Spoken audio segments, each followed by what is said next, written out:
Well, it's the 30th Mining Indaba, and we have our very own economics reporter, Katlego Legodi, standing by to tell us what is happening there. Very good afternoon, Katlego. Tell us what's happening where you are.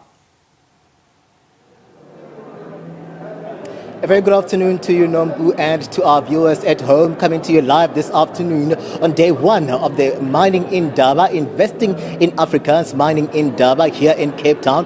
This is where just a moment ago we saw President Cyril Ramaphosa give a keynote address to about 10,000 of those members of the media, members of the delegates, company owners and industry players that have gathered here for the 4 days. They'll be here, Nombu, for the Investing in Africa's Mining Indaba. So this year, we know very well that we're looking at disruptors within this particular space in ensuring that really we get the best out of this space where technology is concerned. President Cyril Ramaphosa really touching on that a little bit earlier, going into the domestic challenges that we have here at home where mining is concerned, but a bit about the future of mining in the country and on the continent, ensuring and saying, pleading really to those that are here to ensure that no one is left behind, especially where issues of beneficiation is concerned. But here we're talking about 30 years later into this particular sector, and we're going to reflect this afternoon. I'm joined by Thabani Mlilo, who's coming through from a company that is in the sector. You're a consultant, and we know very well that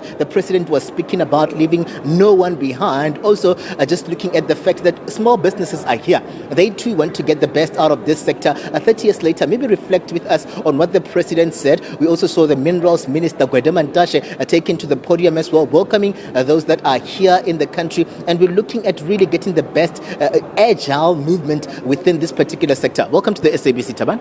Thank you very much. And maybe to reflect, I think the industry is upbeat. And in a small business like myself, we're upbeat in terms of the service offerings that we can give to our clients.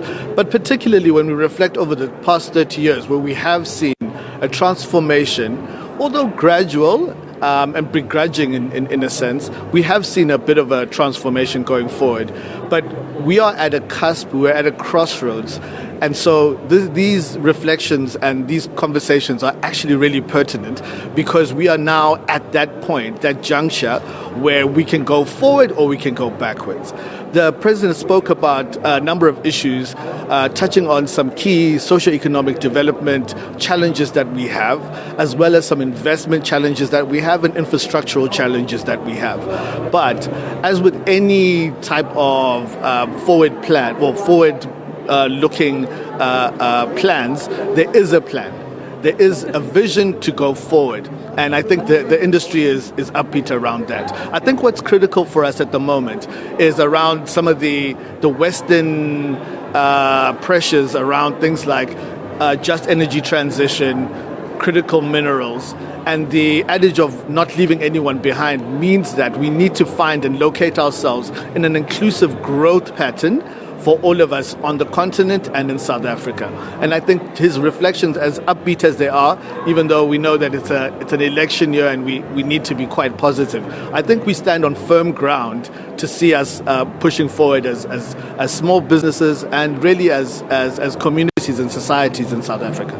How do you think technology then comes into this particular space to transform this sector? Because we see the theme for this year talking about disruptors and how then this particular industry needs to capitalize on where we find ourselves globally where technology is concerned. How do we rope it in? How do we ensure that it doesn't compromise the work that is already on the ground as we speak right now?